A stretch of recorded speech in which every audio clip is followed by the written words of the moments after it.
I'm going to tell you another story because it involves Daniel Bryan. Bryan Danielson. I had to get, yeah, that's right. I'm trying to remember. So I met this fella called Joe Cornelius, who was a very famous wrestler in the 50s and 60s, very famous in Britain and Europe. And his nickname was the Dazzler. Now, I don't know if you remember, when for a while Bryan in WWE was doing this silly little things. Right, well, this is why. This is the story why.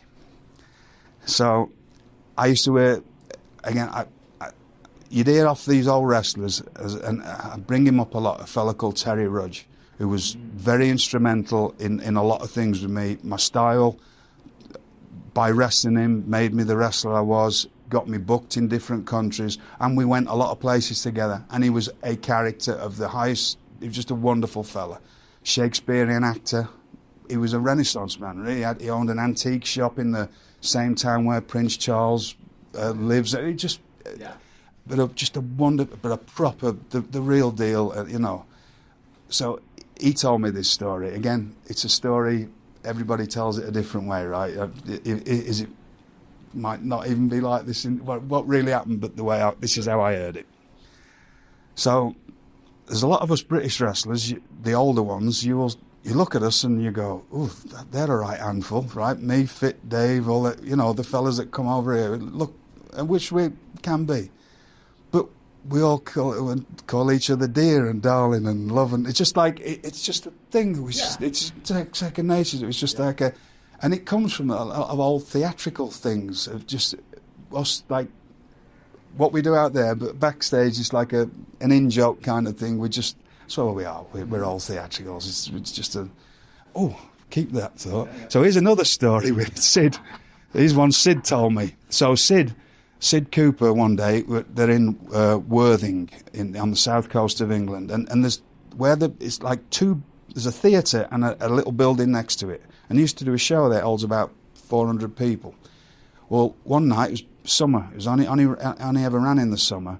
Sid has just had his match and sweating, and he's come out the back doors to get some, it's right on the seafront, get some sea air.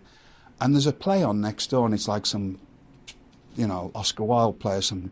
And there's this old theatrical actor come out, and he's got a smoking jacket on and a cravat, and he's got a cigarette holder, you know, like and he's come out and he said, "Oh, hello, darling." Sid said, "All right, how you doing?" He said, "Yes." He said, "You wrestling guy?" He said, "Yeah." And this is a great line.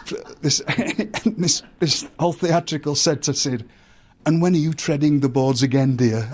Which I love that saying, right? So that's why a lot of these things. Anyway, back to Terry Rudge. So Terry told me this story about Joe Cornelius. I told it to Bryan. Bryan took the name of the Dazzler. Yeah.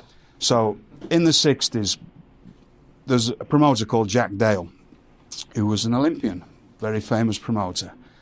Now, he's walked in the dressing room, and there's all these big burly men, which they were in those days, you know, cauliflower ears, broken noses and that, and he's walked in and they're all just getting to the show, and they're all going, "Hello, dear, hello, darling," and he's throwing a tantrum, right?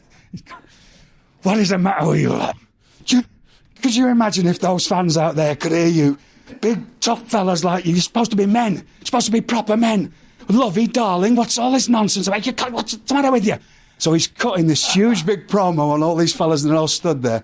Right as he's finished this rant, Joe Cornelius has come through the door, swung the door open. He's got a full-length fur coat on, a big hand-stitched leather bag. He's dropped it on the floor, flung his arms in the air and said, "Who wants to be the first to give the Dazzler a kiss on the lips?"